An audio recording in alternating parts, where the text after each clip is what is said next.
పెళ్ళైనా పండగైనా వేడుక ఏదైనా పట్టు చీరల ప్రత్యేక వేదిక వారాహి సిల్క్స్.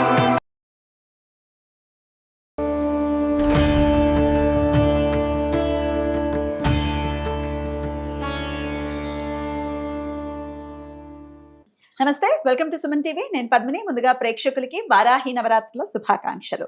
వారాహిదేవి కోరుకుంటే కొంగు బంగారం చేసేటటువంటి స్వరూపం అని మనందరికీ తెలిసినటువంటి విషయమే. అయితే వారాహి నవరాత్రుల్ని మరి ఎవరెవరు ఎలా చేసుకోవాలి, రోజు చదువుకోవాల్సినటువంటి స్తోత్రాలు ఏమిటి, పాటించాల్సినటువంటి నియమాలు ఏమిటి, ఇవన్నీ ఖచ్చితంగా మీలో ఎన్నో సందేహాలు ఉంటాయి. ఇవన్నీ నివృత్తి చేయడానికి ఈరోజు మనతో పాటు సిద్ధంగా ఉన్నారు మన అక్క స్రవంతి గారు. మాట్లాడదాం. అక్క నమస్తే. అక్క నమస్తే పద్మిని. వారాహి నవరాత్రుల శుభాకాంక్షలు అక్క. మీకు అందరికీ కూడా వారాహి అమ్మవారి అనుగ్రహం తప్పకుండా లభించాలని కోరుకుంటూ మాట్లాడుకో. ఏదో కరెక్ట్ పర్సన్ ఖచ్చితంగా. ఎందుకు అంటే వారాహి దేవిని ఎన్నో సంవత్సరాలుగా కొలుస్తూ ఉన్నారు.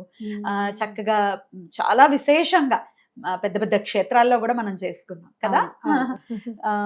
ఆషాఢ పూర్ణిమకి పూర్ణాహుతి చేసుకున్నాం 4 ఏళ్ల క్రితం. కాశీకి వెళ్ళాము, తర్వాత త్రిపురాంతకానికి వెళ్ళాము. Next year. అద్భుతం అక్క. సో మరి వారాహి దేవిని ఎలా పూజించుకోవాలి అంటే డే 1, డే 2, డే 3 అలా సపరేట్ గా 9 వీడియోస్ మనం ప్రేక్షకులకు అందిస్తే వాళ్ళకు ఉపయోగకరంగా ఉంటుందని నా భావన అక్క. ఒక రోజు ముందు వీడియోస్ అన్ని కూడా పబ్లిష్ చేయడం జరుగుతుంది. సో ఖచ్చితంగా ఈ వీడియో చూస్తే చక్కగా ఫాలో చేసేసుకోవచ్చు వాళ్ళు. ఏం పూజ చేసుకోవాలి, ఎలా దండం పెట్టుకోవాలి, ఇవన్నీ మరి మొదలు పెడదాం అక్క.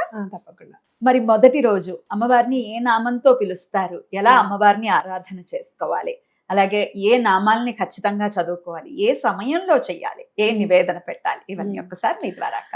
తప్పకుండా చెప్తాను. అమ్మవారి పూజ ఎప్పుడు కూడా మనం చంద్రోదయం అయిన తర్వాత అంటే సాయంత్రం పూట ఒక కనీసం 6:30 తర్వాత మనం అన్ని స్టార్ట్ చేసుకోవచ్చు. మీ దగ్గర ఎల్లప్పుడూ ఉండాల్సింది ఆవ నూనె, అలాగే ఎర్రటి పువ్వులు, అలాగే దుంపలు ఏమైనా బంగాళదుంప, అలాగే బీట్రూట్, అలాగే రాడిష్, ముల్లంగి, ఇట్లా దుంపలు ఏమన్నా ఉంటే కనుక ఒక 5 రకాలు పెట్టుకొని వాటి మధ్యలో దీపం పెట్టడం. చిలకడ దుంప, వాటి మధ్యలో దీపం పెట్టడం. పచ్చివే నివేదన పెట్టుకొని అవన్నీ నెమ్మదిగా ఆవుకి తినిపించవచ్చు, లేకపోతే ఎక్కడైనా రావి చెట్టు దగ్గర కూడా వేయచ్చు. ఆవుకి తినిపిస్తే చాలా మంచిది అనమాట. అలాగే కంద దీపం పెట్టాలి అనుకుంటే కనుక కందం తీసుకొని వచ్చి పైన కొంచెం తీసేసి అందులో పసుపు కుంకుమ మొత్తం రాసి చక్కగా ఆవ నూనె వేసి ఒత్తు వేసి దీపం పెట్టడం అనేది చాలా మంచిది. లాస్ట్ టైం ఒక అమ్మాయికి చేసుకుంటే కందలో మొత్తం ఇట్లా వారాహి అమ్మవారి షేప్ వచ్చేసింది. కంద కూడా మళ్ళీ ఆ అమ్మాయి మధ్యలో వెళ్ళి వస్త్రం అది తీసుకొచ్చి కట్టింది అనమాట కందకి. అమ్మవారు చాలా క్షిప్ర ప్రసాదిని, చాలా తొందరగా పలుకుతారు అని ఖచ్చితంగా చెప్పుకోవచ్చు. అయితే ఇప్పుడు మనం చేయాల్సింది ఏంటంటే ఫస్ట్ డే స్వప్న వారాహి కింద తీసుకుందాం. ఇక్కడ మనకి దైనందిన జీవితంలో అమ్మవారిని ఎలా పూజించాలి అనేది చూసుకొని నేను అమ్మవారి స్వరూపాలు తీసుకుంటున్నాను. యాక్చువల్ గా ధూమ్ర వారాహి అని, లేదు అంటే కనుక శ్వేత వారాహి అని చెప్పి, కిరాత వారాహి అని చెప్పి అవన్నీ చెప్తున్నారు. కానీ నేనేం చేస్తాను అని అంటే అసలు అమ్మవారు లలిత అమ్మవారి నుంచే వచ్చారు కాబట్టి అమ్మవారి స్వరూపాలు ఎంత ఈజీగా ఉన్నాయి, దైనందిన జీవితంలో మనకి అమ్మ ఎలా మనకి అనుగ్రహిస్తారు అనే దాని మీద నేను తీసుకోవడం జరిగింది. నేను ప్రతి దానికి నా దగ్గర ఒక ఆలోచన అనేది ఉంది, ఖచ్చితంగా చెప్తాను మీకు. స్వప్న వారాహి కిందకి తీసుకున్నాను. స్వప్న వారాహి అమ్మవారిని ఏంటి అంటే అమ్మవారు ఏదైనా ఉంటే గనక మనకి కలలో కనిపించి చెప్తారు, మనకి అభయం అందిస్తారు అనేది ఖచ్చితంగా నమ్మండి. నేను ఈయన గురించి ఫస్ట్ ఇంకా ఒంట్లో బాగుండడం అంటే బాగాలేదు అని అనుకున్నప్పుడు మళ్ళీ చాలా భయపడి అమ్మను వేదన చేయాలి, ఆయన జాగ్రత్తగా చూసుకోవాలి ముందు అని చెప్పి నేను దండం పెట్టుకున్నప్పుడు ఇలానే అందరు ఉంటారు కదా మా ఇంట్లో పూజ రూమ్ లో లేని వాళ్ళు ఎవరు, దేవాలయం, వాళ్ళందరికీ చెప్పాను మీరు ఎవరు నా కల్లో కనిపించి చెప్తారో ధైర్యం మీకే వదిలేస్తున్న చాయిస్, నాకు కలలో కనిపించి నాకు ధైర్యాన్ని చెప్పండి అని అన్నప్పుడు వారాహి అమ్మవారు కనిపించారు కలలో.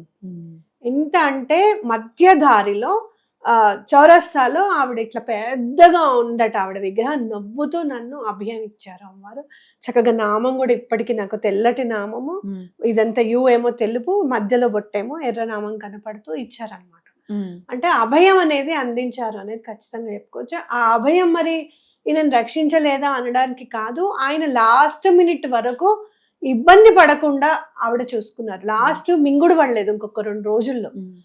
భయం అనిపించింది, మింగుడు ఎందుకు పడట్లేదు అని అమ్మవారికి దండం పెట్టుకుంటే ఆ రోజే మళ్ళీ వెంటనే 10 నిమిషాల్లో మింగుడు పడింది. వెంటనే మళ్ళీ ప్రోటీన్ వాటర్ తాగగా ఫాస్ట్ గా అలా అమ్మవారు ఎప్పటికప్పుడు రక్షిస్తూనే వచ్చారు. కాబట్టి అలా స్వప్నంలో తెలియచేస్తారు అమ్మవారు. తప్పకుండా ఎటువంటి పరిస్థితుల్లోనూ అమ్మని నమ్మండి. అలాగే దీపం పెట్టుకునేటప్పుడు, మీరు దీపం పెట్టేటప్పుడు మీ ఇష్టం, 11 దీపాలు పెట్టచ్చు, 5 దీపాలు పెట్టచ్చు. అమ్మవారికి 5 సంఖ్య అంటే చాలా ఇష్టం, 5 దీపాలు పెట్టుకోవచ్చు. అలాగే అమ్మని కొలిచేటప్పుడు 12 ద్వాదశ నామాలు, అలాగే వారాహి కవచం ఒకటి, వీలైతే గనక వారాహి సహస్రనామ స్తోత్రం గనక చదువుకుంటే చాలా మంచిది. ఇప్పటికీ కొన్ని చోట్ల నేను మల్లెపూలు చూస్తున్నాను. మల్లెపూలు చక్కగా ఎక్కువగా తెచ్చుకొని ఒక్కొక్క నామానికి ఒక్కొక్క మల్లెపూ వేస్తూ కూడా అమ్మవారికి సహస్రనామ స్తోత్రం చదివితే చాలా మంచి ఫలితం. అశ్వమేధ యాగం చేస్తే ఎంతటి ఫలితం వస్తుందో అంతటి ఫలితం సహస్రనామ స్తోత్రం చదవడంతోనే వస్తుంది అనేది గుర్తుపెట్టుకో. అద్భుతం. అయితే అది చదవలేని వాళ్ళు కనీసం మీరు ద్వాదశ నామాలు కవచం అయితే ఖచ్చితంగా చదువుకోవాలని చెప్తున్నారు.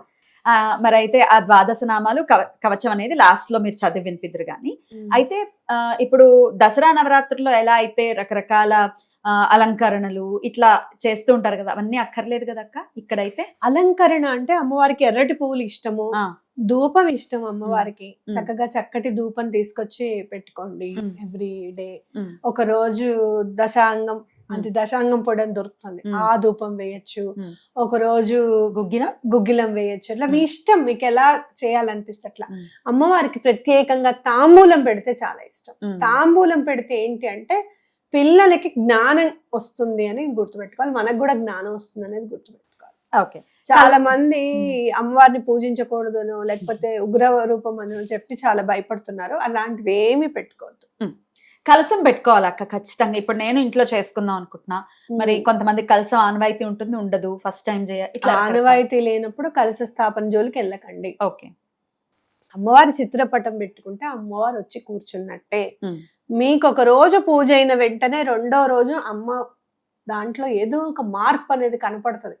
అంటే ఇది అప్పుడు లేదే అని అనుకుంటాం అనమాట మనం. అలా మార్పు అనేది ఉంటుంది. ఏదో ఒక రూపంలో మీకు ఫొటోస్ తీసుకుంటుంటే అదేంటి హారతి ఇచ్చేటప్పుడు లేదంటే దీపంలోను ఎక్కడో ఒకటి అమ్మవారి స్వరూపం మాత్రం ఖచ్చితంగా కనిపిస్తుంది. ఓకే, సరే. బెల్లం పానకం ఒకటి నైవేద్యం పెట్టుకోవాలి. మర్చిపోకూడనివి ఆవ నూనె, బెల్లం పానకం, ధూపము, అలాగే 5 ఒత్తులతో దీపము, అట్లాగే రూట్ వెజిటబుల్స్ ఉంటాయి కదా, క్యారెట్, ముల్లంగి, బంగాళదుంప, అలాగే బీట్రూట్, చిలకడ దుంప. ఉడకబెట్టిన చిలకడ దుంపలు గనక నివేదన పెడితే చాలా మంచిది. ఈ 9 రోజులు కూడా పెట్టుకోవచ్చు. 9 రోజులు అదే పెట్టుకోండి. అమ్మవారికి గుండ్రంగా ఉన్నవి ఏవైనా కూడా చాలా ఇష్టం అనమాట. ఈ 9 రోజులు కూడా లడ్డూలు చక్కగా, లడ్డు అనో లేకపోతే మనం బొంబాయి రవ్వ లడ్డు చేస్తాం కదా, అవను ఏదైనా గుండ్రంగా చేసి పెడితే అమ్మవారికి ఇష్టం. మరి ప్రతిరోజు తలస్నానాలు చేయాల్సి ఉంటుందా 9 రోజులు ఒకవేళ దీక్ష లాగా చేసుకుంటే? లేదు, నేనైతే ఫస్ట్ రోజే తలస్నానం చేస్తాను. తర్వాత 2 రోజులు అయిన తర్వాత మనం బయటకి అక్కడికి వెళ్తూ ఉంటాం కదా, విధిగా చెప్పులు వేసుకోకుండా ఉంటే చాలా మంచిది. 9 రోజులు ఎండాకాలం కూడా లేదు కాబట్టి విధిగా చెప్పులు వేసుకోకుండా నడిస్తే గనక అమ్మవారు శీఘ్రంగా అనుగ్రహిస్తారు. అద్భుతం. స్వప్న వారాహిగా చేసుకునేటటువంటి మొదటి చూసుకున్నప్పుడు అమ్మ మాకు ఏదన్నా ఉంటే స్వప్నంలో నాకు కనిపించి నాకు చెప్పమ్మా, నన్ను అనుగ్రహిస్తే గనక నా కళ్ళలో కనిపించు తల్లి అని చెప్పి తప్పకుండా దండం పెట్టుకోండి. తప్పకుండా అమ్మవారు అనుగ్రహిస్తారు. ఓకే. మరి అయితే ద్వాదశ నామాలు అలాగే కవచం ఎలా చదువుకోవాలి ఒకసారి మీరు చదివి వినిపిస్తే, పోనీ మీరు వింటూ ఒకవేళ మాకు నాలుగు తిరగదండి, మాకు భయంగా ఉంది అంటే ఈ వీడియో ప్లే చేసుకుంటూ పుష్పాలని సమర్పించవచ్చు కదా? చేయొచ్చు. ఆ విఘ్నేశ్వరుడి పాద పద్మములకు నమస్కరిస్తూ మనం ఇప్పుడు వారాహి అమ్మవారి ద్వాదశ నామాలు చదువుకుందాం. ఓం పంచమ్యై నమః, ఓం దండనాథాయై నమః, ఓం సంకేతాయై నమః, ఓం సమయేశ్వర్యై నమః, ఓం సమయ సంకేతాయై నమః, ఓం వారాహ్యై నమః, ఓం పౌత్రిణ్యై నమః, ఓం శివాయై నమః, ఓం వార్తాళ్యై నమః, ఓం మహాసేనాయై నమః, ఓం ఆజ్ఞాచక్రేశ్వర్యై నమః, ఓం అరిగ్ధై నమః. ఆ విఘ్నేశ్వరుడి పాదపద్మములకు నమస్కరిస్తూ మనం అమ్మవారి వారాహి కవచం చదువుకుందాం. అస్య శ్రీ వారాహి కవచస్య త్రిలోచన ఋషి అనుష్ఠుప్ ఛందః శ్రీ వారాహి దేవత. ఓం బీజం గ్లౌం శక్తి స్వాహేతి కీలకం మమ సర్వశత్రునాశనార్థే జపే వినియోగః. ధ్యానం ధ్యాత్వేంద్రనీలవర్ణాభాం చంద్ర సూర్యాగ్నిలోచనాం విధి విష్ణు హరేంద్రాది మాతృభైరవ సేవితాం జలన్మణి గణ ప్రోక్తమకుటాం అవిలంబితాం అస్త్రశస్త్రాణి సర్వాణి తత్తత్ కార్యోచితాని చ ఏతైః సమస్తైర్వివిధం బిభ్రతిం ముసలం హలం పాత్వా హింస్రాన్ హి కవచం భుక్తి ముక్తి ఫలప్రదం పటే త్రిసంధ్యం రక్షార్థాం ఘోరశత్రు నివృత్తిదం వార్తాళి మే శిరః పాతు గౌర్యాస్య ఫలముత్తమం నేత్రే వరాహ వదనా పాతు కర్ణౌ తథాంజని घ्राणं मे रुन्धिनी पातु मुखं मे पातु जम्बिनी पातु मे मोहिनी जिह्वां स्तंभिनी कंठमादरात् स्कंदो मे पंचमी पातु भुजौ महिषवाहना सिंहरूढा करो पातु कुचो कृष्ण मृगांचिता नाभिं च शंकिनी पातु पृष्ठदेशे त्रिचक्रिणी खड्गिनी पातु कट्यां मे मेढ्रं पातु च केधिनी गुदं मे क्रोतिनी पातु जगनं स्तंभिनी तथा चंडोर्चोर्मुयुग्मं जानुनी शत्रुमर्दिनी जंगाद्वयं भद्रकाली महाकाली च गुल्पयोः पादाद्यंगुली पर्यन्तं पातु चोन्मत्त भैरवी सर्वांगं मे सदा पातु काल संकर्षणी तथा युक्तायुक्त स्थितं नित्यं सर्व पापात्यमुच्यते सर्वे समृद्ध्य संयुक्तं भक्त रक्षण तत्परं समस्त देवता सर्वं सव्यं विष्णोः पुरार्धने सर्वशत्रु विनाशाय शूलिना निर्मितं पुरा सर्वभक्त जनाश्रित्य सर्व विद्वेष संहतिः वाराही कवचं नित्यं त्रिसन्ध्यं यपटे नरः तथा विदं भूतगणान् स्पृशन्ति कदाचन आपदाः शत्रुचोरादि गृहदोषाश्च संभवाः माता पुत्रं यदा वत्सं धेनुपक्षेवलोचनं तदाङ्गमेव वाराही रक्षा रक्षाति सर्वदा. इति श्री रुद्रयामल తంత్రే శ్రీ వారాహి కవచం. రుద్రయామల తంత్రం అంటే చాలా చాలా మహిమాన్వితమైనది అని వింటూ ఉంటాం. అద్భుతం. ఒక్కసారి చదువుకుంటే చాలా అక్క? ఒకసారి చదువుకుంటే చాలు. అమ్మవారి కవచం ఏంటంటే అన్ని విధాలుగా అసలు పంచభూతాలని కాదు, లేదు అంటే గనక శత్రువులు బయట అంతఃశత్రువులు, మనలో ఉన్న అంతఃశత్రువులు ఎలా ఉంటారు చెప్పు, ఎవరు అవునా కాదా? అలాంటి వాళ్ళని కాదు, ఏదైనా కానీ శత్రు సంహారం అనేది అమ్మవారు చేస్తారు. మనని కూడా చాలా అంటే చాలా మౌల్డ్ చేస్తారు. ఒక రకంగా చెప్పాలి అని అంటే మనం కూడా అంటే అమ్మవారి చేతిలో మనం కూడా శిల్పంగా తయారవుతాం అనేది ఖచ్చితంగా చెప్పుకోవచ్చు. 9 రోజులు పూజ చేసుకునే వాళ్ళు బ్రహ్మచర్యం పాటించాలా? తప్పకుండా పాటించాలి.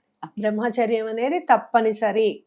అలాగే తామసిక ఆహారం, నాన్ వెజ్ తినకూడదు, ఉల్లిపాయ తినకూడదు, వెల్లుల్లిపాయ తినకూడదు. ఒకవేళ మేము 9 రోజులు చేయలేకపోతున్నామండి, రకరకాల కారణాల రీత్యా, అది పీరియడ్స్ ఉన్నాయి, ఇట్లా రకరకాలు ఉన్నాయి అనుకోండి, 3 రోజులు 5 రోజులు చేసుకోవచ్చా? ఎన్ని రోజులు చేస్తే అంత ఫలితం ఇస్తుంది అమ్మ. 3 రోజులు చేసిన తర్వాత అనుకోకుండా మీకు ఏమైనా అడ్డొచ్చింది అనుకోండి, తిట్టుకోకండి. అంటే అసలు ఏమీ చేయకుండా నువ్వు పక్కన కూర్చుని కూడా నన్ను పూజించవచ్చు అనేంత అమ్మవారు ఇచ్చింది అని ఖచ్చితంగా నమ్మండి. తప్పకుండా మంచి జరుగుతుంది. అద్భుతం. మొదటి రోజు స్వప్న వారాహిగా అమ్మవారిని కొలవాలి అని చెప్తున్నారు కాబట్టి మొదటి రోజున ఖచ్చితంగా అమ్మవారి ఆరాధన చేసుకుని ఆ తల్లి యొక్క కృపకి మీరు పాత్రలు అవ్వాలని మనస్ఫూర్తిగా కోరుకుంటూ, మరి 2వ రోజు అమ్మవారిని ఎలా పూజించుకోవాలి అనేది నెక్స్ట్ వీడియోలో, రేపటి వీడియోలో తెలుసుకుందాం. ఏ నామంతో కొలవాలి అనేది చాలా అద్భుతంగా మాకు వివరించారక్క. కృతజ్ఞతలు. నమస్తే అక్క.